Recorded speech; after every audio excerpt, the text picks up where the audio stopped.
That evening, what began as an ordinary family dinner turned into a storm. One single sentence from Nathan made the spoon slip from Margaret's hand and strike the table with a cold sound that echoed through the small kitchen by Lake Ashford. "Mom, starting next month, I'll be managing your entire pension. Just transfer it all into my account. It'll be easier that way." His voice was calm, almost gentle, but every word dropped like stone. Margaret looked at her son. His face carried a quiet, calculated confidence, his expression casual as though discussing the weather. The coffee mug in his hand was the one she had given him on his 18th birthday, and now it belonged to a stranger. "What did you just say?" she asked, keeping her voice steady. "It's about money, Mom," he replied. "You're not getting any younger. I just want to make sure everything is managed properly. You should relax and let me handle things."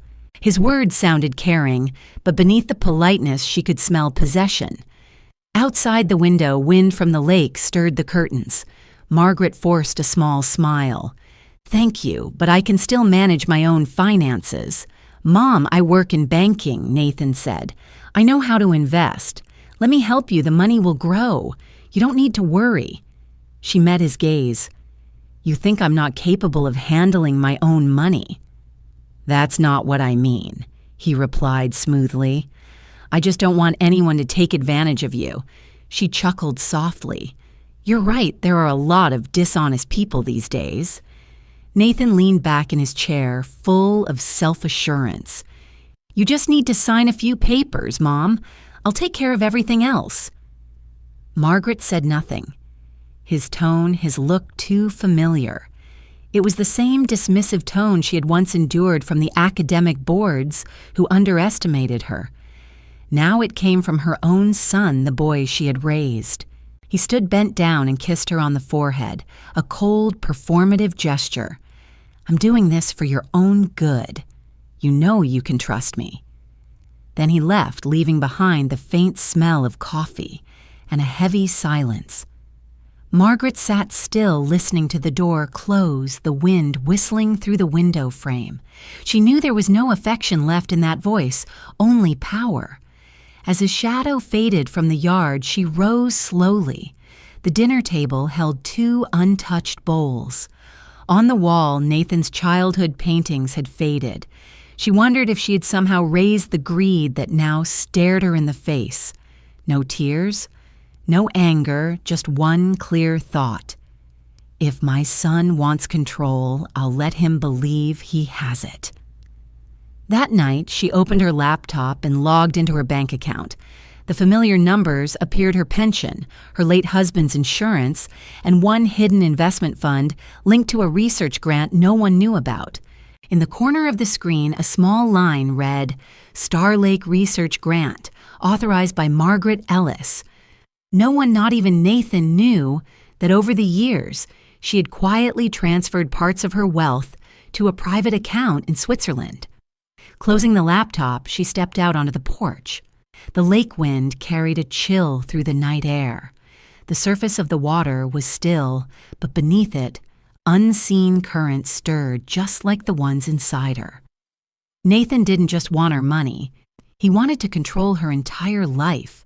And like the many who had underestimated her before, he would soon learn a painful lesson. The next morning, Nathan returned all charm and polished confidence, holding a thick folder. "I've prepared the authorization documents. You just need to sign here, here, and here." Margaret took the papers, flipping through each page. Lines of fine print stretched across the white sheets. At Clause 7, she stopped. "The authorized party shall have full rights to use, transfer, or close any accounts in the name of the principal." She looked up. "You're sure this is for my benefit, Nathan?" He smiled, ambition flickering in his eyes. "Of course. You can trust me." She placed the pen on the table and pushed the folder back toward him. "I'll review it carefully. Go home now. I need some quiet." Nathan shrugged. "Whatever you want, Mom. I know you'll agree." When he left, she opened the window. The midday light fell across her face, revealing a faint, knowing smile. In the wooden cabinet behind her sat folders. Nathan had never seen investment records contracts and a small notebook with a handwritten line. If they ever try to take everything, show them the one thing they can never reach. Outside, Lake Ashford shimmered calm as glass. But Margaret Ellis knew that beneath the still surface, the waves were rising just like her. She might look fragile, but she was awakening, ready for the battle of her life. On Friday night, Nathan returned to his mother's house, but this time he wasn't alone. Chloe, his wife, walked in surrounded by the overpowering scent of perfume, her high heels striking the wooden floor with sharp, hollow clicks. They entered without knocking, as if the house still belonged to them. "Mom, we're here for dinner." Nathan called out cheerfully, his voice full of brightness, but empty of warmth. Margaret was already seated at the dining table, with no food prepared, no dishes set. "I'm sorry," she said slowly. "I didn't cook tonight." Chloe stopped in the middle of the living room, eyes widening in disbelief. Then she screamed a high-pitched sound that shattered the silence. "Oh my God, what happened here?" Nathan rushed in his face, turning pale. The room was bare, stripped of everything. No sofa, no TV, no bookshelf, only cold emptiness. "Mom, where's all the furniture?" he shouted. "I sold it," Margaret answered evenly. "Sold it without asking me." "What were you thinking? Where are we supposed to sit now?" Her lips curved into a faint smile. And what about me?" Nathan froze for a moment, then softened his tone, though irritation laced every word. "Mom, you're being irrational. I just want you to be comfortable." Margaret's laugh was quiet but sharp. "Comfortable? You mean cooking dinner every week for two people who never once ask if I'm tired?" Chloe folded her arms, her tone clipped and icy. "You're being unreasonable. We only wanted to help you manage things better. Selling everything like this is selfish." The word selfish echoed through the empty room like a blade striking glass. Margaret fell silent. In that instant, she could almost hear her own breath from years ago. Those long nights grading papers until dawn, the sound of rain outside the dormitory window as she worked extra hours to send money to her son. She remembered the coins she saved the wedding ring she sold so Nathan could study abroad. 30 years of sacrifice, and now her only son called her a burden. She stood, her voice calm but resolute. "If you're hungry, go out to eat. There's nothing for dinner here anymore." The air grew heavy. Nathan looked at her, anger and confusion battling behind his eyes. Chloe let out a dry, mocking laugh. "No wonder you're alone." "Stop it," Nathan muttered, but when he turned to his mother, his gaze was colder than ever. "You're losing control, Mom. Maybe you really do need my help." Help, Margaret replied quietly. Or control. He didn't answer. Nathan stepped closer, his voice low and deliberate. "Be careful, Mom. An old woman living alone, no one around to look after her. It wouldn't take much for something bad to happen. I'm the only one you have." Margaret met his gaze, her eyes steady and piercing. "If you're trying to frighten me, you've chosen the wrong person." Nathan hesitated. In his mother's eyes, he saw something he hadn't seen before. Not weakness, but cold, unyielding strength. Chloe tugged at his arm. "Let's go. There's nothing left to discuss." The door slammed behind them, shaking the glass in its frame. The sound lingered in the hollow room, but what filled Margaret's heart wasn't fear, it was clarity. She sat back down on the single wooden chair that remained, her eyes drifting to the wall, where pictures of her son and late husband had once hung. She hadn't sold the furniture for money.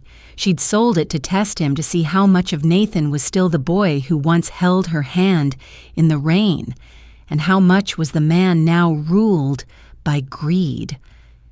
The answer was unmistakably clear.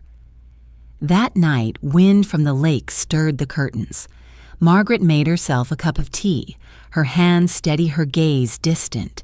Steam rose from the cup, catching the pale moonlight.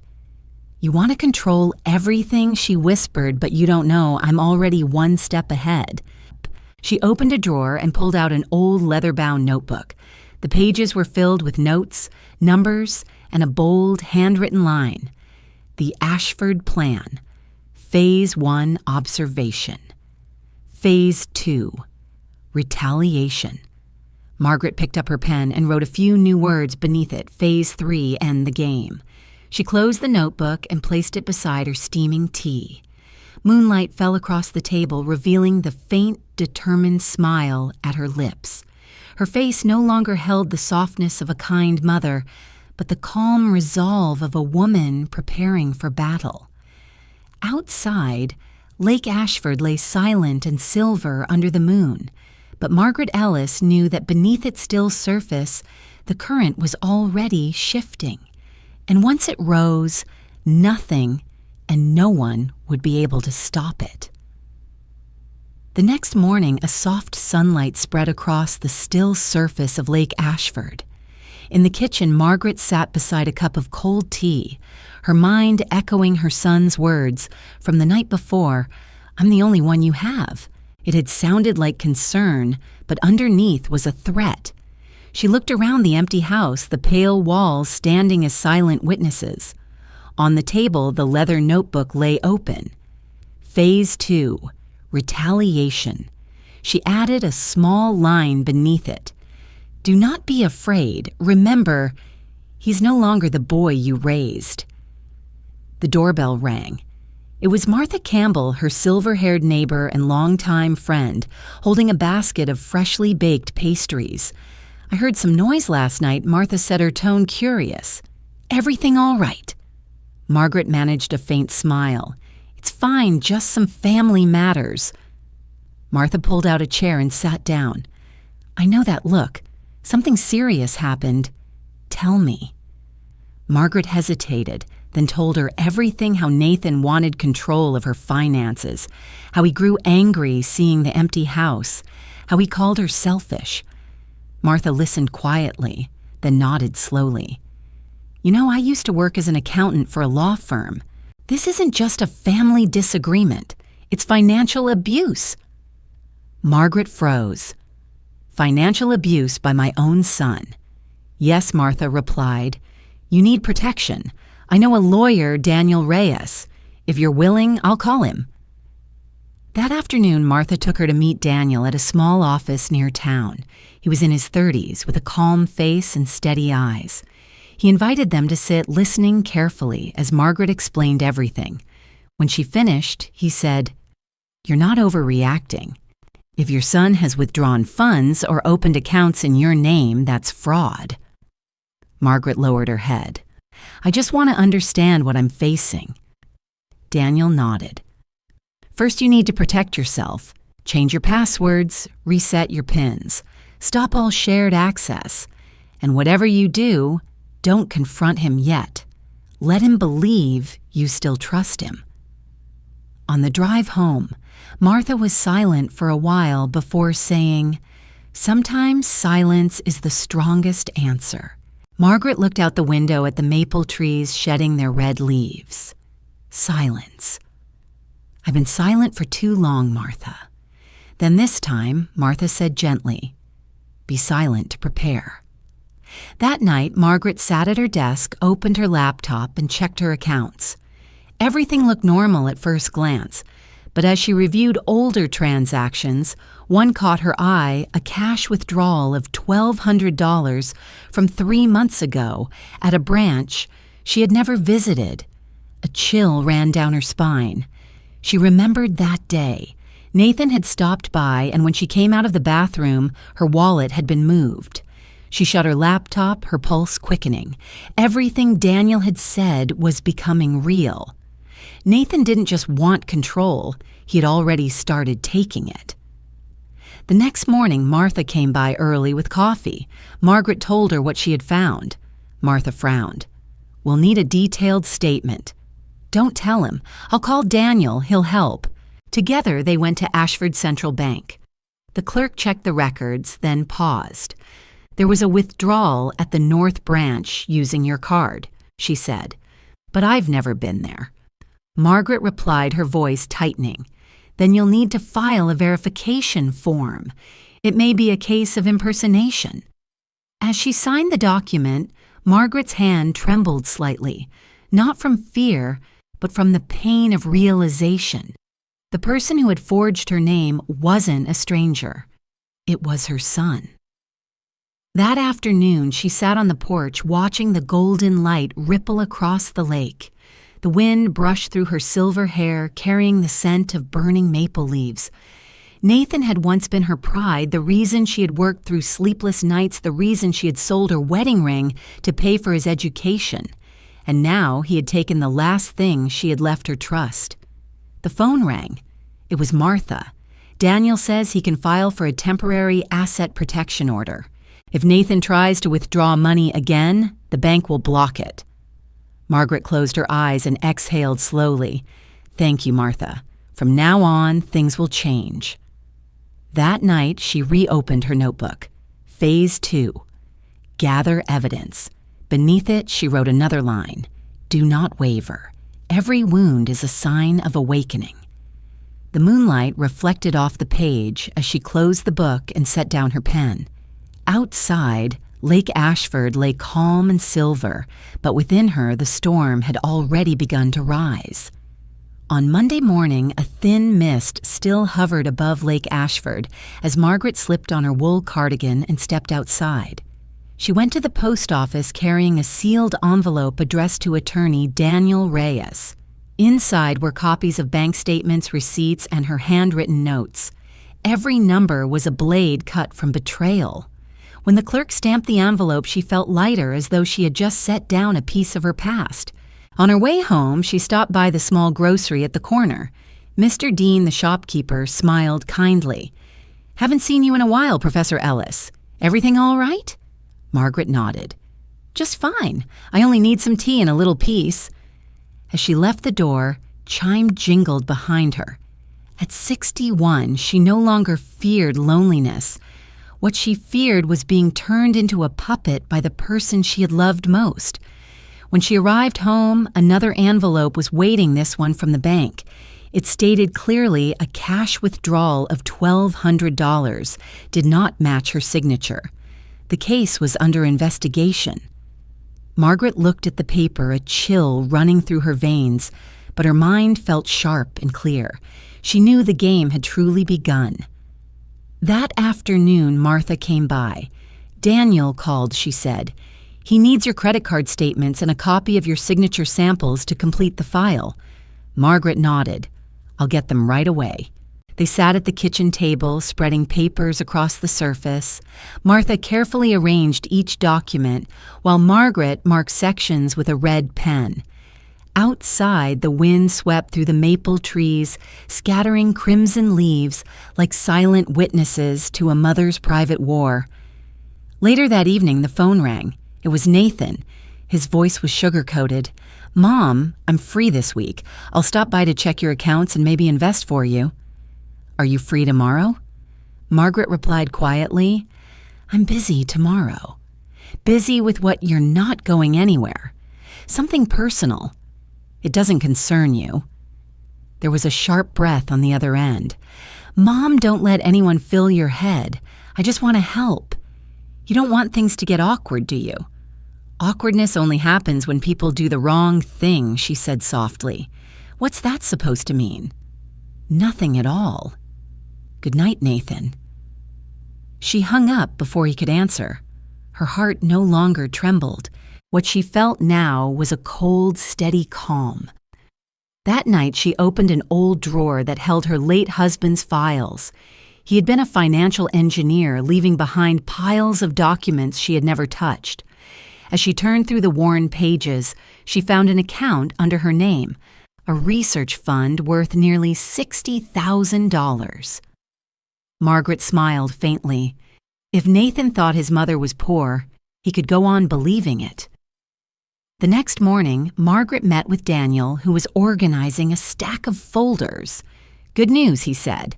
"The bank confirmed the signatures on the withdrawal don't match yours, and security footage shows a man around 6 feet tall in a blue shirt, matching your son's description."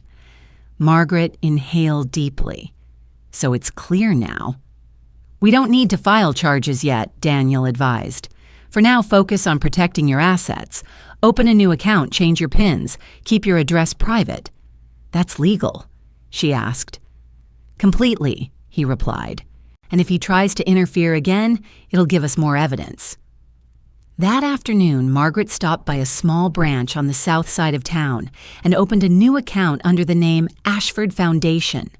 When the clerk asked, "Would you like to add a backup beneficiary?" she answered immediately, "No one."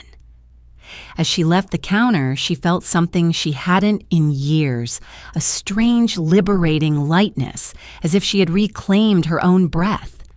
That evening, Martha called. "Daniel says we've got everything ready to send if needed. Now we just wait for Nathan's next move." Margaret looked out the window, the moonlight shimmering across the lake. "I doubt we'll have to wait long." She was right. Hours later, her phone buzzed. A message from Nathan. "I noticed some changes in your account. Is something going on?" Margaret didn't reply. She deleted the message and opened her notebook, writing a new line. When they start to feel fear, it means you're on the right path. The next morning, she found an invitation in her mailbox, a reunion from the university where she once taught. It read, "Honored Guest Professor Margaret Ellis, founder of the Star Lake Foundation." She ran her fingers over the words, feeling a bittersweet mix of pride and sorrow. Out there, she had been respected, but inside her own home, she had been treated as a frail old woman. That time was over. That night, she placed a sealed envelope labeled, "If anything happens, deliver to Daniel Reyes," inside her safe. When she locked it, she sat down by the window, gazing at the moon reflected on the lake. The night air was cool, but within her a quiet fire burned bright.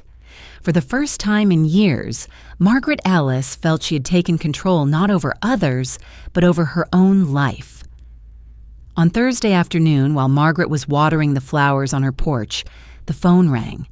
Her son's name flashed across the screen. She looked at it for a moment before answering. Mom Nathan's voice sounded friendly but forced. "I heard you went to the bank. Why did you change all your account information?" Margaret wiped her hands on her apron and replied calmly, "I just reorganized things. Nothing you need to worry about." On the other end, his tone dropped, the irritation slipping through. "You've been listening to someone, haven't you? I'm only trying to help. Don't make this difficult." "Difficult for who, Nathan?" she asked softly, her voice sharp beneath its calm. There was a pause before he changed his tone, overly sweet. "You've disappointed me, Mom. Did you forget who's been taking care of you all these years?" Margaret gave a faint laugh. "Taking care of me? Or taking care of your wallet?" Nathan snapped, "That's unfair. I pay the electric bills, fix the roof handle, the insurance. With whose money, Nathan?" She interrupted. The call ended in silence. She set the phone down and took a deep breath. The fear was gone. Only a cold clarity remained. The next morning, the bank called. The polite voice of a woman said, "Someone just tried to log into your new account from an unfamiliar device. We've temporarily locked it for your security." Margaret thanked her, her lips curling into a faint smile. "That was fast," she murmured. She phoned Daniel and told him everything. "Good," he said, "that's evidence. I'll request a trace on the IP address. Don't change anything." "Do you think he'll stop?" she asked. "No," Daniel replied, "but the more reckless he becomes, the stronger our case." That afternoon, Martha stopped by with a basket of warm apple pie. "I heard from Daniel," she said. "Your son is burning his own bridges." Margaret smiled and sliced the pie in half. "He thinks I'm weak, but weak doesn't mean foolish." The two women sat on the porch quietly eating as the cold lake breeze drifted through the air. Martha studied her friend and said softly, "You've changed, Margaret." "Yes," Margaret replied, her eyes distant, "because I've stopped hoping for gratitude." That night, while she was reading, she heard a car stop outside the gate. She pulled the curtain slightly. A silver sedan, Nathan's car. He stepped out, face flushed with anger. The knocking on the door came fast and hard. "Mom, open up." She didn't rush. When she did open the door, it was only halfway. "What are you doing here? What am I doing? What are you doing? You changed your accounts, blocked my access, and now the bank says I'm no longer listed. You've made me look like a fool." "You don't need my help to do that," she said evenly. Nathan's jaw tightened. "You think you're smarter than me? Who's been influencing you? That nosy neighbor of yours." Margaret's eyes went cold. "Watch your words, Nathan. You're standing in front of your mother's house. Don't forget, I'm the only one who cares about you." "No," she said quietly. "I've just realized that person never existed." Chloe appeared from the car, her face tense. "Nathan, stop. Don't do this. No, stay out of it," he barked. "Mom, if you keep this up, I'll have to intervene." "Intervene?" how she asked softly. "By hacking my account again," Nathan froze. Chloe turned toward him, her voice breaking. "You did, didn't you?" He avoided her gaze, turned, and walked away, his face pale. The car door slammed, the engine roared, and they disappeared into the night. Margaret stood still, her hand resting on the doorframe. The cold wind brushed against her, yet she felt warm, not from victory, but from release. She had faced her deepest fear and survived. The next morning, Daniel called. "We traced the login attempt. It came from your son's house. Should I file an official request?" Margaret paused. "Not yet. Let him think I'm still weak. When a manipulator believes he's winning, that's when he makes mistakes." Daniel chuckled softly. "I truly admire you. Don't she said I'm just a mother who stayed silent for too long." That night, she sat by the window, watching the moon shimmer on Lake Ashford. The surface looked calm, but deep beneath the waves were gathering. She opened her leather notebook and wrote a new line, Phase 3. When the manipulator loses patience, the underestimated one begins to take control. She closed the notebook and took a sip of cold tea. In the silver glow of the moon, Margaret Ellis's face appeared serene. Yet there was something powerful beneath it, as if she herself had become the very wave she was waiting for. 2 days after the confrontation, the house by Lake Ashford was wrapped in a soft white fog, so quiet that the ticking of the clock could be heard clearly. Early that morning, Margaret brewed a cup of tea and opened the window. The cold air drifted in, carrying the damp scent of the lake. In the distance, a few seagulls circled before disappearing into the mist. She stood there for a long moment, feeling as if the lake's surface mirrored her own mind, calm on the outside, yet beneath it, an undercurrent of determination stirred. She knew Nathan wouldn't stop. When greed is blocked, it always finds another way to take. That morning, Martha arrived with a newspaper still warm with the smell of ink. "Take a look at this," she said. "Ashford Central Bank is investigating employees for leaking client data." Margaret took the paper and read each line carefully. Daniel had suspected someone inside the bank had been helping Nathan. Now everything fit perfectly. "Martha," she said quietly, "if my son has someone on the inside, I need to stay one step ahead." That afternoon, she went to Daniel's office, a small room lit with soft yellow light. He greeted her with a firm handshake. "I just got the report," he said. "Your son called the bank trying to recover your old password. He told them you were confused and needed him to manage your accounts. Fortunately, they were suspicious and didn't proceed." Margaret closed her eyes briefly. "I don't want to sue my own son, but I can't let him hurt me anymore." Daniel nodded, his tone firm. "I'll file for a temporary asset freeze. Once approved, he won't be able to withdraw or transfer a single cent." "Do it," she said steadily. "I've been afraid long enough." When she signed the document, her hand trembled slightly, but her handwriting was firm. For years, she had signed papers for others, but this time, she was signing to protect herself. On the way home, Margaret stopped at a small cafe by the lake. The pale sunlight reflected against the glass, and in it she saw the image of a silver-haired woman sitting tall, her eyes shining with quiet strength. For the first time in years, she felt powerful. That night, as she was organizing her files, the phone rang. A strange number appeared. "Mrs. Ellis," a woman's voice asked. "This is Linda from Ashford Central Bank. A man claiming to be your son called saying you had authorized him to access your account." Margaret replied calmly, "I haven't authorized anyone. If he contacts you again, please forward all information to your legal department and send the recording to my attorney, Daniel Reyes. Of course, we have recorded the entire call. I'll send it to him right away." After hanging up, Margaret sat quietly for a long time. She wasn't afraid, only sad. Sad that the son who had once been her pride had now become a stranger. He had gone too far. This was no longer misunderstanding or conflict. It was deliberate betrayal.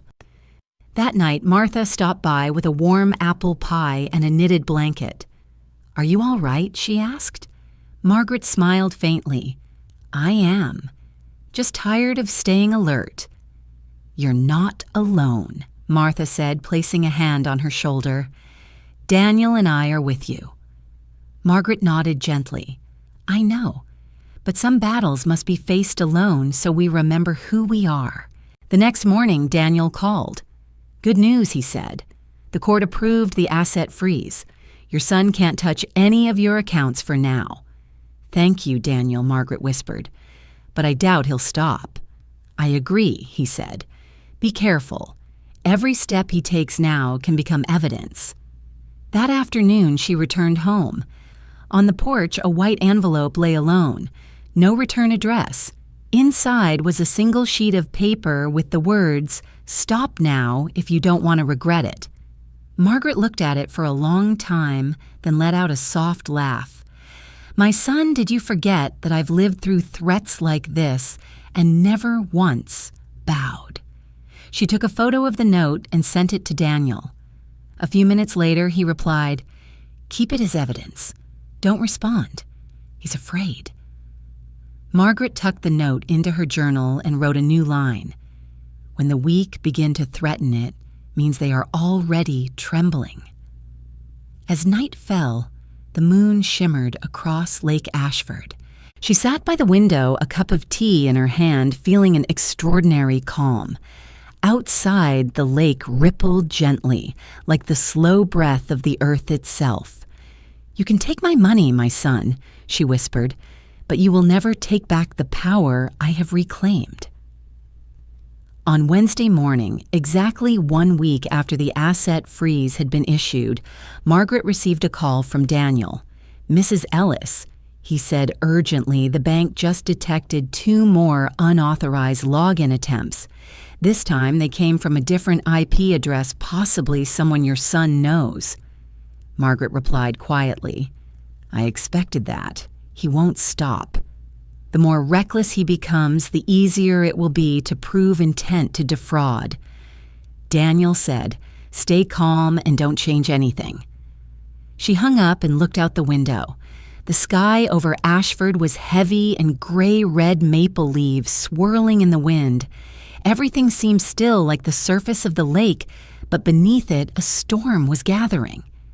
Nathan had never known how to lose. Stripped of control, he would do anything to regain it.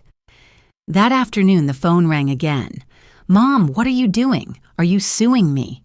Margaret answered steadily. "Not yet, but if you touch my accounts again, I will.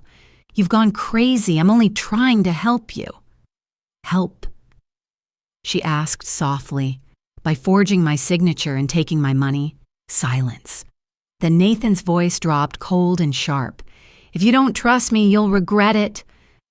No, Nathan, she said slowly, each word deliberate. The only thing I regret is trusting you for too long.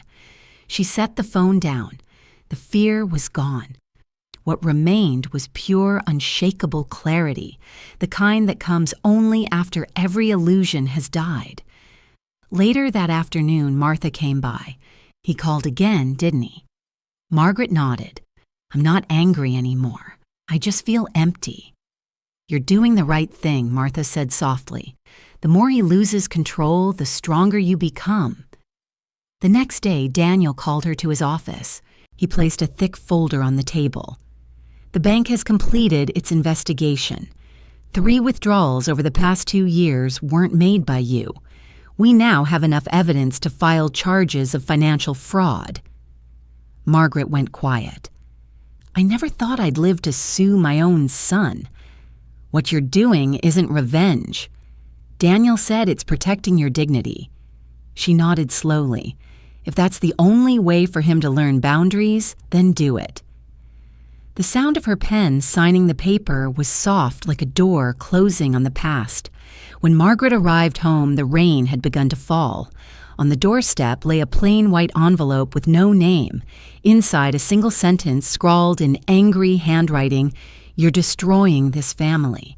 If you keep going, I won't be responsible for what happens." She let out a faint, bitter laugh. Family. You destroyed it long ago, Nathan. That night, she opened her journal and wrote, I once believed love could save people. Now I understand that love cannot exist without respect. Near midnight, she heard a car stop outside the gate. Headlights swept across the window, then faded. Margaret pulled the curtain aside. It was Nathan's silver sedan, but it wasn't him who stepped out. It was Chloe standing in the rain, her voice trembling. Mrs. Ellis, I need to talk to you.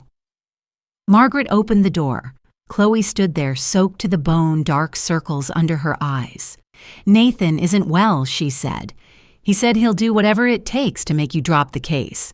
I'm afraid he's going to lose everything. You know what he did to my accounts, don't you? Margaret asked. Chloe lowered her gaze. I know. I thought it was just a temporary loan. But I'm scared now. He's obsessed. He says you betrayed him. No. Margaret said quietly, he betrayed my trust. You don't understand, Chloe said quickly. If I give you proof, documents showing he used your name to take out more loans, would you spare him? Margaret looked at her, her tone calm but firm. I don't want to destroy my son. I just want the truth. Give them to me. Chloe pulled a wrinkled envelope from her bag. These are copies of the credit contracts. You're listed as guarantor. Margaret took them, her eyes flickering with sorrow. Thank you. Go home now, it's cold. What will you do with them? Chloe asked. What's right? Margaret replied. When the door closed, the house fell silent. Outside, the rain grew heavier, wind stirring the waves on the lake. Margaret sat down and opened the envelope. The papers inside bore her name, her signature forged so precisely it made her skin crawl. She took a deep breath and whispered, Nathan, you can imitate my handwriting, but you will never copy my integrity.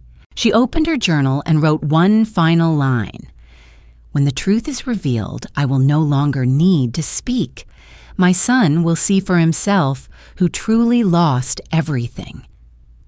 Outside, the rain and waves blended into one sound.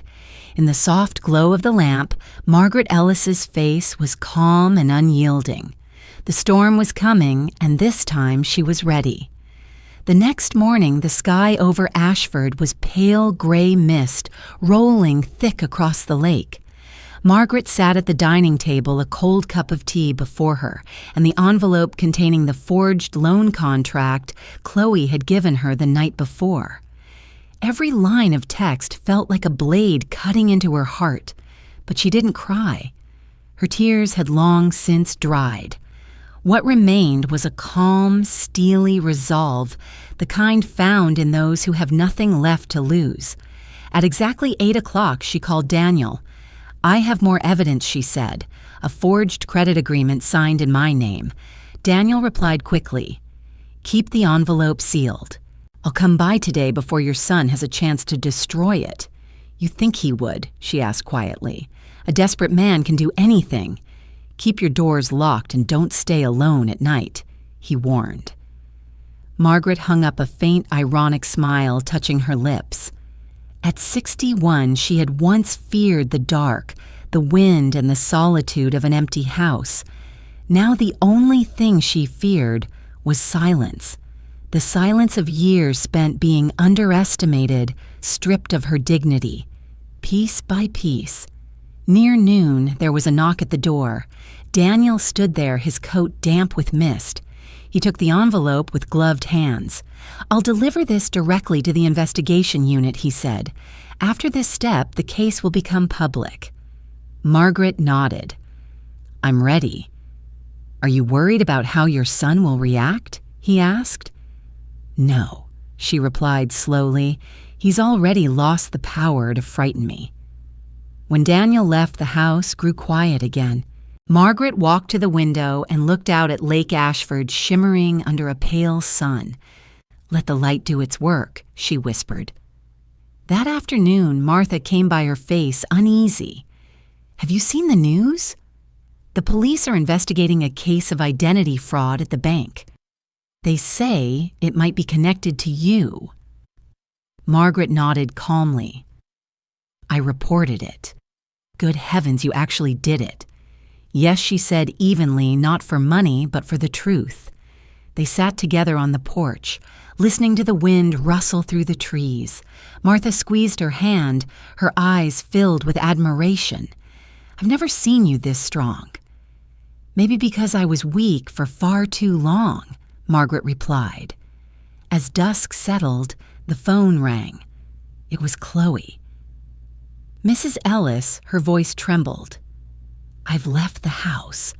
Nathan lost control when he found out I gave you the documents. He smashed everything. I'm afraid he might do something reckless." "Where are you?" Margaret asked. "A hotel near the central station. He's looking for me. If anything happens, please tell the police I was only trying to help. Chloe, you did the right thing. Stay there, I'll inform Daniel." After hanging up, Margaret sat in silence. The daughter-in-law she had once thought cold had turned out to be the only one who chose to do what was right. An hour later, Daniel called back. "We received the documents.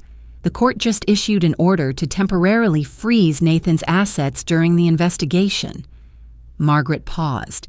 "So he can't transfer or withdraw money?" "That's correct. You've won the first round. This victory doesn't feel like one." "Daniel," she said softly, "because I've won against my own son." "But you've saved yourself," he replied gently. That night, Margaret opened her journal. Page after page traced her journey from fear to anger to peace. She added a new line. "Justice doesn't come from shouting. It comes from the patience of those who were once dismissed." Near midnight, a small noise came from outside. Margaret rose and pulled back the curtain. In the darkness, headlights flickered between the trees. A shadow stood near the gate. Familiar postured shoulders, hunched hands buried in his pockets. Nathan. He stood there for a few seconds, then threw something toward the porch. The sound of breaking glass pierced the quiet. Margaret waited until the car lights disappeared before stepping outside. On the wet stone lay a shattered picture frame, the photo of mother and son taken on his graduation day. She picked it up, a shard of glass cutting her fingertip. Blood beaded as the moonlight fell across her face, calm and cold. "If this is your final warning," she whispered, "then I've received it. But I'm still moving forward." She placed the broken frame on the table beside her journal and the cold cup of tea. The wind slipped through the doorway carrying the scent of lake water. In the dim glow, Margaret Ellis sat upright, her silver hair catching the moonlight like a quiet halo. She was no longer the fragile woman she had once been, but the embodiment of endurance itself, someone who had faced every storm and refused to bend. On Friday morning, the sky over Ashford was bright and clear, the lake smooth as glass. Margaret sat in the living room with the file Daniel had sent. The red word "confidential" stamped across the cover felt like a knife carving deep into her heart. The suspect's name, Nathan Ellis. She stared at it for a long time. Every letter was proof of something that could no longer be undone. A knock sounded at the door. Martha entered carrying a basket of pastries. "I heard the police are questioning Nathan this morning," she said quietly. Margaret nodded.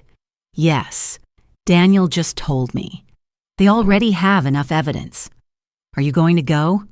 "No," Margaret replied softly. "I don't need to watch him lie to me again." After Martha left, the house sank into silence.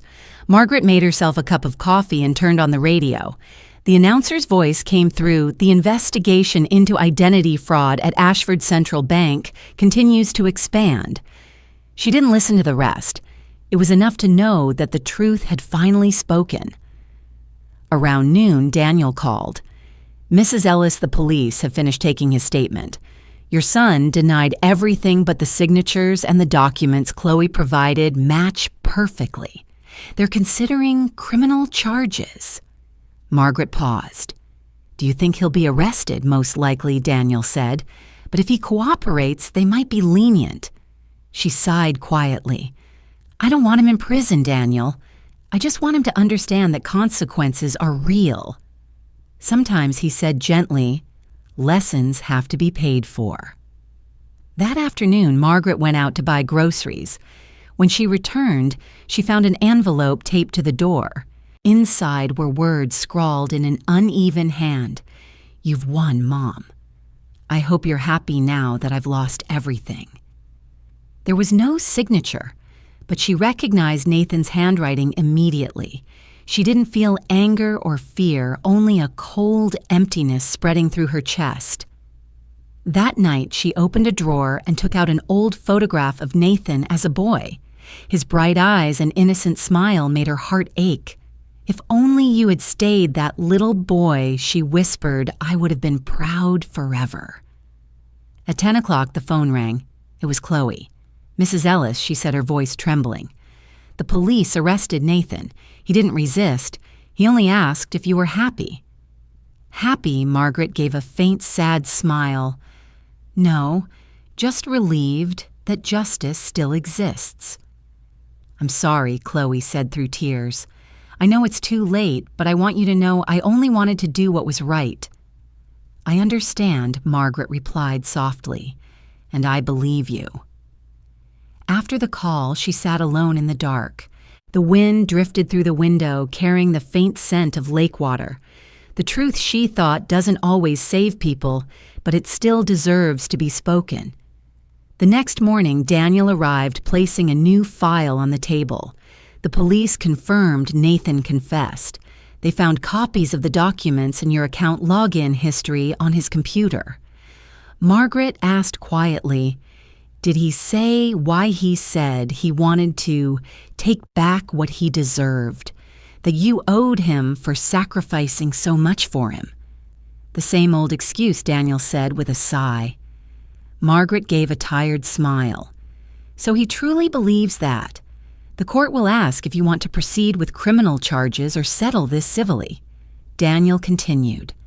Margaret fell silent. The church bells rang softly across the lake. "I don't want to see my son in chains," she said finally. "Keep it civil." "Are you sure?" "Yes." Sometimes the greatest punishment is living with your own mistakes.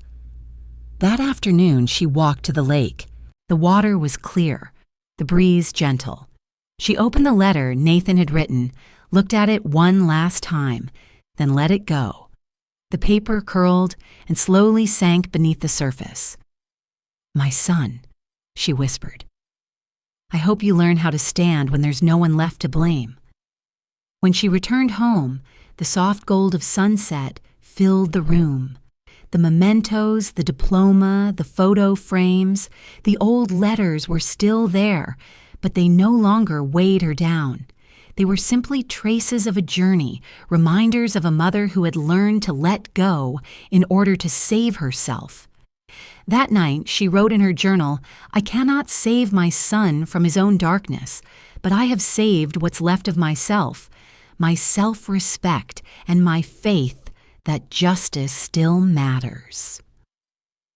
She closed the book and turned off the lamp. Outside, Lake Ashford glimmered under the moonlight. In the silver stillness, Margaret Ellis's face was calm. She had walked through fear and loss to understand that true love sometimes means knowing when to stop. On Monday morning, Ashford glowed beneath the new sunlight.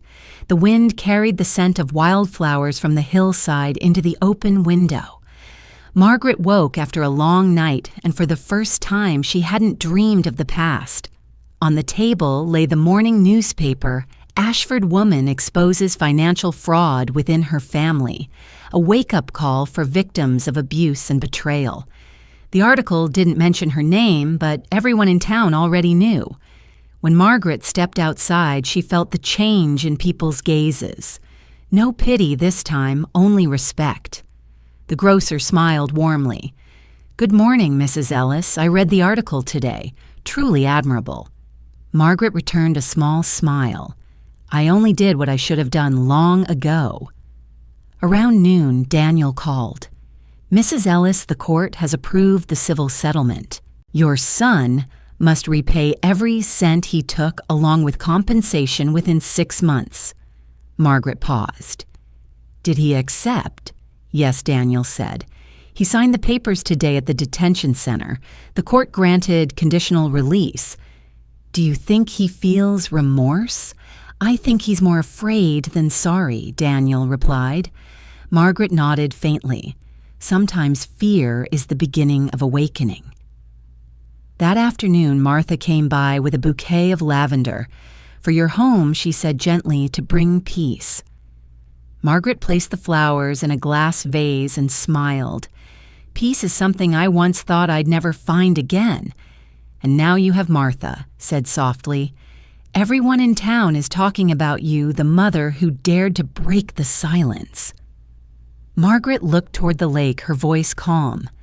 "I didn't stand against my son, Martha. I stood against the cruelty he learned from my silence." Later that evening, Daniel stopped by, carrying a sealed envelope. "This is the signed agreement," he said. Margaret opened it and read the final line. "Nathan Ellis agrees to repay all funds, admit wrongdoing, and issue a public apology." She set the papers down. "I don't really need an apology." "But the public does," Daniel said. "The truth deserves to be heard." "Perhaps," Margaret replied quietly. "But what I needed came long ago, peace." That night she stepped onto the porch. The moonlight shimmered across the lake, frogs croaked softly, and the scent of lavender drifted through the air. She remembered standing in that same spot years ago, waiting for Nathan to come home for dinner, his laughter once filling the house with warmth. Now it was only an echo. In the middle of her thoughts, the phone rang. The number was unfamiliar. She hesitated, then answered. Mom Nathan's voice was hoarse-tired. "I just wanted to say I've signed everything. The lawyer says you've won." Margaret listened to the sound of his breathing. "This isn't a victory, Nathan. It's simply the end." "I know," he said quietly. "I've lost everything, my job, my reputation, my wife. But I want you to know I don't hate you. I hate myself." Margaret closed her eyes. If you truly understand that, then there's still hope. Silence filled the line. Then he asked softly, "Do you still have my childhood photo?" "Yes," she whispered. "I still keep it, though. It's cracked like what's between us." His voice trembled. "I'm sorry, not for being caught, but for making you strong enough to face me." Margaret breathed slowly. Then live by those words, Nathan. Not for me, but for yourself. The line went quiet except for a faint sigh. Margaret sat for a long time, her heart heavy but no longer bitter. Some wounds don't need to heal, they just need to stop bleeding.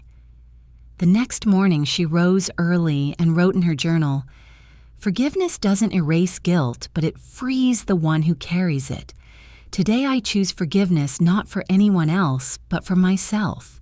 She closed the book and opened the window to the sun. Above the lake, a flock of birds circled the sky, and a gentle breeze carried the lavender's fragrance through the air. At 61, Margaret Ellis had finally found what she had lost her whole life, freedom within her soul. That afternoon, she walked along the lakeside road. People smiled and greeted her. Some stopped to say, "Your story helped me. I used to stay silent just like you." She nodded, her heart swelling with quiet emotion. As the sun sank behind the hills, Margaret returned home. The small house by the lake was filled with golden light and the scent of lavender. She placed the vase on the table and smiled. There were no shadows of fear, no ghosts of the past, only the present, clear, warm, and entirely her own. On Thursday morning, the town of Ashford was covered in a light mist. In the small house by the lake, Margaret sat on the porch with a warm cup of tea in her hands. For the first time in months, she felt time slow down without pain.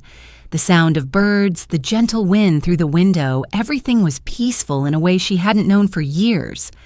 A letter slid through the door. White paper, familiar handwriting. "Mom, I know you don't want to hear from me anymore, but please read this. I'm doing community service to pay my debt. I'm not asking for forgiveness, only that you don't hate me. I've begun to understand what real loss feels like." Margaret finished reading, folded the letter, and took a deep breath. There was no anger anymore, only a quiet stillness. She opened her notebook and wrote, "When you begin to understand, that is the first act of redemption." Later that morning, Martha stopped by with a basket of freshly baked pastries. "You look so much better," she said. Margaret smiled. "I'm learning to live slowly again. Turns out it's not so hard. The whole town is still talking about you," Martha said. Margaret chuckled softly. People love tragedy, but eventually they all have to keep living. In the afternoon, Daniel visited with new updates. Nathan has started community service at the Legal Aid Center. It seems he's really trying to change. Margaret was quiet for a moment. "I just hope he understands the value of trust. It's the hardest thing to rebuild." "He asked if he could start sending you money early," Daniel added. "I told him that what you need isn't money." "You were right," she said. "I don't want repayment. I just want him to stop thinking of his mother as a resource to be used." When Daniel left, the sun had turned golden. Margaret walked to the lake and watched the rippling water. The breeze was cool, the sky calm, but her heart felt heavy. Even after finding freedom, part of her still wished her son would find himself again. That evening, the phone rang. It was Chloe. "Mrs. Ellis?" She said softly, "I just wanted to tell you I'm filing for divorce." Nathan agreed. "He said he wants me to have peace." Margaret's voice was gentle. "Will you be all right? I think so.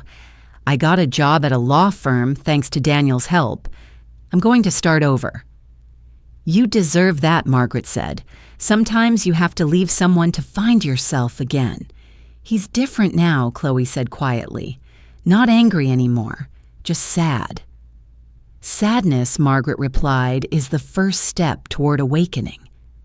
After the call, she wrote in her notebook, "There are wounds we can never forget, but we can live with them without pain. That's how forgiveness works." The next day, Margaret received an invitation to speak at a seminar titled Women and Financial Independence. At first she refused, but Martha persuaded her. "You've lived through the very thing they need to hear. Help them avoid the silence that once trapped you." On Saturday, Margaret put on her blue dress, pinned a sprig of lavender to her chest, and stepped into the bright hall. Hundreds of people, mostly older women, watched her intently. When the host introduced her, the room erupted in applause. Margaret stood her voice calm and steady. "I once believed silence was love, that if I endured, long enough people would understand. But I was wrong. Silence only teaches others how to overpower you. When you give control to someone else, you lose yourself." The room fell silent. She continued, her tone firm but warm. "Don't be afraid to say no. Don't believe that being a mother, a wife, or a daughter means you must sacrifice endlessly, because sacrifice without limits becomes self-destruction." When she finished, a woman in the front row began to cry. She approached, took Margaret's hand, and said tearfully, "Thank you. I just revoked my son's access to my account. You saved me." Margaret smiled gently. "No, you saved yourself." That afternoon, as she walked home along the lakeside path, the water shimmered in the fading light, the gentle waves echoing like the heartbeat of life. In her mind, she saw Nathan, the man doing community service somewhere perhaps still burdened by shame, but at least learning what boundaries mean. She stopped at the water's edge and looked at her reflection. The woman staring back was no longer a victim. She had become a symbol of resilience, someone who had been broken but found peace again. As the sunset painted the lake in red and gold, Margaret returned home. The small room glowed with candlelight and the scent of lavender. She opened her notebook and wrote the final line of the day. "Everyone has a wave to cross. I've crossed mine, and on the other side, there is freedom." A month after the seminar, Margaret's life returned to a gentle rhythm. Her house by Lake Ashford was filled with the scent of lavender sunlight spilling through the white, painted wooden windows. Each morning she rose early, walked along the lakeshore, greeting the newspaper seller, and the boatmen people who once looked at her with pity now nodded with quiet respect. One afternoon, while trimming flowers in the garden, Martha came running, phone in hand. "You need to see this," she said, breathless. "Nathan just posted something online." Margaret wiped her hands and looked at the screen. The words glowed clearly. "Today I completed my final payment to my mother. I don't ask for forgiveness, I just want to say I've learned the most valuable lesson: no one owes me anything. I was foolish once, and she saved me with a strength I once called cruelty." Below the post were hundreds of comments. "Thank you for owning your mistakes. Your mother must be proud." Margaret read to the end, a faint smile touching her lips. Sometimes she said softly, "A public confession holds more value than any sentence." Martha sighed in relief. "So he finally understands." "No," Margaret replied, her eyes distant. "He's only beginning to." That night she sat by the window, watching the moon shimmer over the lake, its light as soft as the breath of forgiveness. She opened her notebook and wrote, "When someone admits their fault without expecting love in return, that's when real change begins." The next day, Daniel visited carrying a folder stamped with a red seal. "Mrs. Ellis," he said, "the case is officially closed. The court confirms your son has repaid all the funds and covered the legal fees. The file will now be sealed." Margaret touched the embossed seal gently. "So it's really over," she murmured. "Yes," Daniel smiled. "I know it wasn't easy, but you've won a battle most people never find the courage to start." "A victory," she said softly. "No, I simply chose to stand up instead of bowing down." After Daniel left, Margaret poured herself a cup of tea and turned on the radio. The host was discussing an upcoming conference, Women and Financial Empowerment in Later Life. She listened quietly, a familiar warmth rising in her chest. Perhaps it was time to share more of her story, not to seek sympathy, but to prove that even after betrayal, one can be reborn. That evening, she sat down, and wrote a letter to Nathan. My son, I read your post. Thank you for telling the truth. Forgiveness isn't forgetting. It's choosing not to let pain control you anymore. I don't know if you're happy now, but I hope you found peace not through money or recognition, but through the calm you once lost. She folded the letter, slipped it into an unaddressed envelope. If you need it, you'll find it, she whispered. That weekend, Margaret went to the farmer's market as usual. Many people stopped to talk, asking her to share advice. A young woman approached.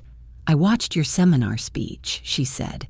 I showed it to my mother, and she withdrew her savings from my brother's control. You really helped us. Margaret smiled, taking the girl's hand. Don't thank me. Thank yourself for listening to your heart. That afternoon, rain began to fall softly. She stood on the porch, watching the drops ripple across the lake. The rain no longer carried sadness. To her, it was cleansing, washing away memories and the shadows of the past. As the sound of rain filled the air, she thought back to the nights she once sat alone, in fear, haunted by her son's betrayal. Now that fear had dissolved like mist. Later, Martha stopped by with a bottle of apple wine.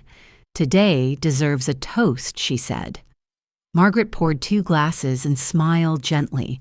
To all the women who've learned to say, enough. They laughed softly, the glasses clinking between them. After Martha left, Margaret stayed up alone.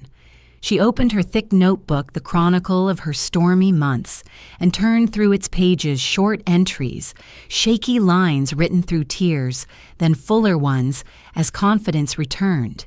At the end, she added one last line, I have won, not because anyone lost, but because I chose to stop being afraid. When the clock struck midnight, wind rustled through the maples outside. Margaret closed the notebook and blew out the candle. In the dim moonlight, her shadow stretched across the wall, not the bent figure of a guilty mother, but the silhouette of a woman standing tall like a lavender stem that survived the storm. Before bed, she looked out at the lake where the moonlight danced on the water. A quiet smile crossed her face. At 62, Margaret Ellis had finally found the most precious thing of all peace that needed no permission. The following autumn, Lake Ashford shimmered in silver beneath a soft sun-red maple leaves carpeting the path around the house. One morning, while Margaret was brewing tea, a knock came at the door. The postman handed her a thick envelope, the handwriting instantly familiar, Nathan's. Her breath caught for a moment before she broke the seal and began to read. Mom, I'm writing from Portland. I work at a community support center helping people who've made mistakes rebuild their lives. Every day I meet people like me, scared, regretful, but trying to live honestly. I don't expect you to be proud, but I hope you know I'm doing my best not to make you ashamed again.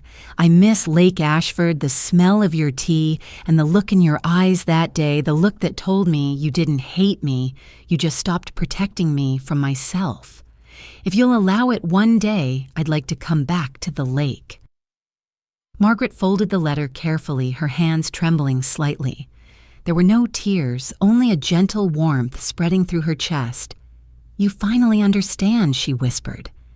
That afternoon, she took out her stationery and began to write a reply. My son, I read your letter. I don't need you to be perfect, only honest with yourself. When you can face your mistakes without excuses, I have already forgiven you. If one day you return to the lake, come at dawn. I'll make tea, and we'll talk as 2 adults, not as mother and son, but as 2 people who once lost their way and found it again. She sealed the envelope, then lit a small candle. The flame glowed softly against the wooden wall, its warmth filling the quiet room. Outside, autumn wind brushed the trees, but inside her, the storm had long passed. Weeks later, Daniel arrived with a calm smile. Nathan sends his thanks, he said. He's now managing a project to help the elderly protect their finances. Maybe because of you, he's learned what it means to protect others the right way. Margaret smiled faintly. I didn't teach him. He learned when he had to pay the price. Daniel nodded. And that's the lesson that lasts. He placed a stamped document on the table. The court has cleared the civil record. The case is officially closed. Margaret touched the embossed seal. Thank you, Daniel, she said softly. Not just for the news, but for standing by me until the end. He smiled. You're the one who made the difference. Dozens of women in Ashford have broken free from financial control because of your story. Margaret's eyes shimmered, not with sadness, but with pride. After Daniel left, she stepped outside. The sun was sinking low, casting the lake in shades of gold and crimson. From somewhere across the water came children's laughter, a reminder that life always moves forward no matter who stumbles. That evening, Martha stopped by. You got Nathan's letter, didn't you? She asked, setting down her scarf. I did, Margaret said. For the first time, his words weren't bitter. Martha smiled. Maybe he's truly changed. Maybe, Margaret murmured. I've learned that sometimes you must let the people you love fall hard enough to learn how to stand again. The two women sat on the porch, watching the moon reflect on the still water. After a while, Martha asked quietly, Will you see him again? Yes, Margaret said, but not to forgive him, to welcome the person he's becoming. A week later, the post office delivered a package from Portland. Inside was a wooden picture frame engraved with the words, To Mom. The one who taught me that courage lives in silence at the right time. Next to it was a photograph of Nathan smiling with a group of volunteers. Margaret ran her fingers along the carved letters. His smile held no arrogance, now only calmness and peace. She placed the frame beside the lavender vase and her old notebook, the one that held years of pain healing and rediscovery. That night she wrote, People say time heals, but that isn't true. It's our choices that heal us. I chose not to hate, and because of that, the wound no longer hurts. She closed the notebook and opened the window. The cold night air carried the faint scent of the lake mixing with lavender. Under the moonlight, Lake Ashford gleamed like a silver mirror reflecting fragments of the past. In the whisper of wind, she could almost hear Nathan's laughter, the laughter of a little boy running through the garden with flower-covered hands, not the man who once lost his way. Margaret smiled softly. Welcome back in your own way, my son. She sat for a while, listening to the quiet rhythm of the night, then poured herself one last cup of tea. When she finally went to bed, she slept deeply. There were no heavy dreams, no echoes of anger or regret, only the soft rustle of leaves, the smell of lavender drifting through the air, and the steady peace of someone who had finally reached the end of her long, winding journey and found the calm she had spent a lifetime searching for. Winter arrived early in Ashford. That morning, the first snow blanketed the porch in white. Margaret sat by the window holding a cup of hot tea, watching the lake slowly begin to freeze. The house was silent, filled only with the soft crackle of firewood in the fireplace. It was the first winter in many years that she no longer feared the silence. A letter had arrived from Portland. Mom, I'll be coming to Ashford for Christmas. Not to stay just to see you and say a few things I need to say. I know you might not be ready, but I have to do this even if only once. Margaret finished reading her hands, trembling slightly. Memories flooded back rainy nights, arguments, the cold indifference in her son's eyes years ago. She took a deep breath and folded the letter. She no longer felt anger, but her heart stirred restlessly like the lake about to break its layer of ice. In the days that followed, she cleaned the house, not to welcome anyone, but to organize her life. As she brushed the dust off an old photo frame, she found the picture of her and Nathan smiling the kind of smile that once made her believe love was enough to hold everything together. Now she knew love sometimes had to stop to avoid further pain. Christmas came. Cold wind swept across the lake, carrying the scent of pine and the distant sound of church bells. Margaret didn't put up a tree or hang lights. She only lit a few candles. Around 8 in the evening, a knock came at the door. Nathan stood there, his thick coat covered in snow, his face pale but his eyes calm. "Merry Christmas, Mom," he said softly. Margaret looked at him for a long moment, then smiled. "Come in, you must be cold." The air in the house slowly warmed. Nathan sat down and placed a small box on the table. "I didn't know what to give you, so I made something myself." Inside was a wooden bracelet carved with her name. "I've been learning carpentry," he said quietly. "It helps me stay patient." She touched the bracelet gently and smiled. "It's beautiful. When you were little, you used to break everything in the house, and now you're creating things." They both laughed, a short, genuine laugh that dissolved the years of distance. After a moment of silence, Nathan said, "I used to think you stopped loving me, but now I understand you just chose to love me differently in a way that forced me to grow up." Margaret set her cup down. "Love doesn't disappear, Nathan. It only changes shape as people change." He lowered his head. "I'm sorry, not just for what I did, but for leaving you alone for so long." She looked at him, her voice gentle as the wind. "That loneliness saved me. It taught me how to stand tall." They both sat quietly listening to the wind outside. No more words were needed. All resentment had already melted into silence. "I won't stay long," Nathan said softly. "I have to go back to Portland tomorrow." Margaret nodded. "Go, but this time go for yourself, not to run away." He smiled. "I promise." Before leaving, Nathan paused at the door, his voice trembling. "Can I hug you?" Margaret opened her arms slightly. He stepped forward and embraced her tightly. The warmth of her son made her heart ache, not from pain, but from the realization that life always leaves room for gentle beginnings. When the door closed, the house fell quiet again. But this time, the quiet wasn't empty. It was peaceful. The next morning, the snow had stopped. Pale sunlight filtered through the trees, glinting off the frozen lake. Margaret stepped onto the porch, looking at the footprints still visible on the path. She smiled not from the joy of reunion, but from the peace of truly letting go. She went back inside, opened her journal, and wrote, "Some relationships can never return to what they once were. They only need to be healed. Forgiveness isn't to start over, but to keep living without resentment." That afternoon, Martha came by with warm gingerbread.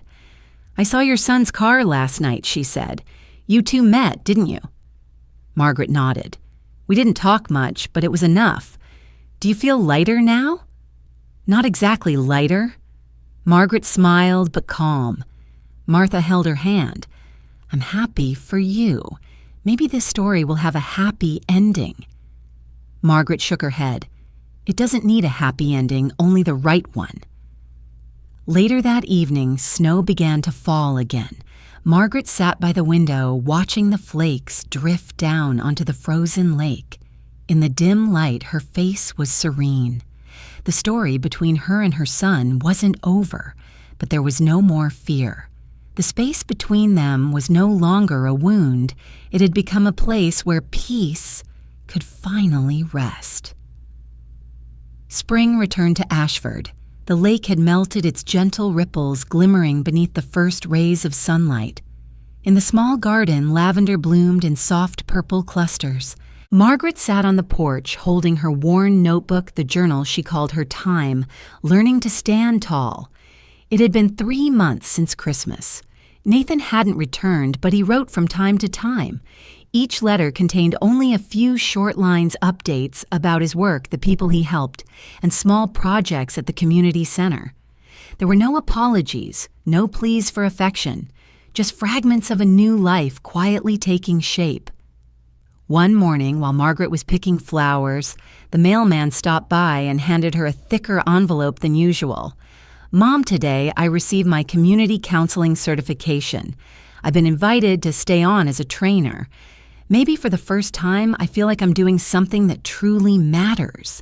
I still remember your words go for yourself.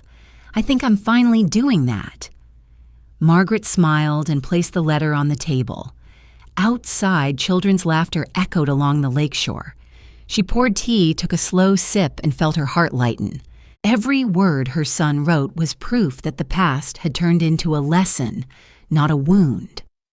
That afternoon, Martha arrived with a city magazine.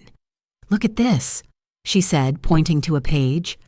There was Nathan standing among a group of volunteers. The caption read, "Former financial worker who once made mistakes now helps restore trust for victims of financial abuse." Margaret traced the image with her fingertips. "He's found his path," she said softly. "Because of you," Martha replied. "If you hadn't spoken up, he might still be running." Margaret gazed out at the lake, her tone calm. "No one saves another Martha. We only shine a light so they can see their own way." On Sunday, the town council invited her to speak at a ceremony honoring those who make a positive impact. She hesitated at first, but agreed not for recognition, but to close her story where it began among the people who once called her the betrayed mother. The hall was filled with sunlight. When her name was announced, the audience rose in applause. Margaret walked to the podium, her voice steady. "I once believed silence was love, that enduring pain was part of being a mother. But I learned that if you don't protect yourself, you teach others they have the right to hurt you." The room fell silent. She continued, "Forgiveness doesn't erase the past, but it helps us stop carrying it. And justice, even when slow, is always worth waiting for." When she finished, the applause rippled like waves. A woman approached, tears in her eyes, and held Margaret's hand. "Thank you. Your story gave me the courage to leave a husband who controlled me for 20 years. Margaret smiled gently. "You just saved yourself." That evening, back home, she sat at her desk. Moonlight shimmered across the lake as the spring breeze drifted through the window. She opened her notebook and wrote the final page. "I am no longer a mother defined by sacrifice, nor a woman ruled by fear. I am myself the one who knows when to say no, when to stay silent, and when to love without dependence. I've walked through storms to learn that peace isn't the absence of waves, but the strength to stand steady within them." Setting down her pen, she closed the notebook and poured another cup of tea. Outside, birds glided over the lake, and the scent of lavender filled the air. The little house no longer felt empty. Every corner now carried the quiet traces of renewal. At 9 o'clock, the phone rang. It was Nathan. "Mom," his voice was calm. "I just wanted to say thank you. I know that if you had been weak that day, I might never have changed." Margaret smiled. "No, Nathan. I'm not stronger than you. I just walked one step ahead." He paused. "I'll visit this summer if you'll have me." "This door is always open," she said softly. "But this time you'll have to knock." "I understand," he replied, "and I will." After the call ended, Margaret sat quietly. She didn't cry. She simply felt a deep, comforting warmth, not because her son had come back, but because both of them had truly stepped out of their shadows. She stepped onto the porch and looked at the moonlight gliding across the lake like a new path. In that moment, she knew her journey from pain to defiance to forgiveness was not just the story of a mother, but a reminder to everyone ever underestimated real strength lies in the calm of those who have endured enough. Margaret smiled into the breeze. "I found myself again," she whispered. Then looking toward the moonlit water, she added softly as if to anyone listening, "If you're hearing this, tell your story too. Show the world that justice and compassion can coexist. And if mine has touched you, leave a word so I'll know you're still walking forward."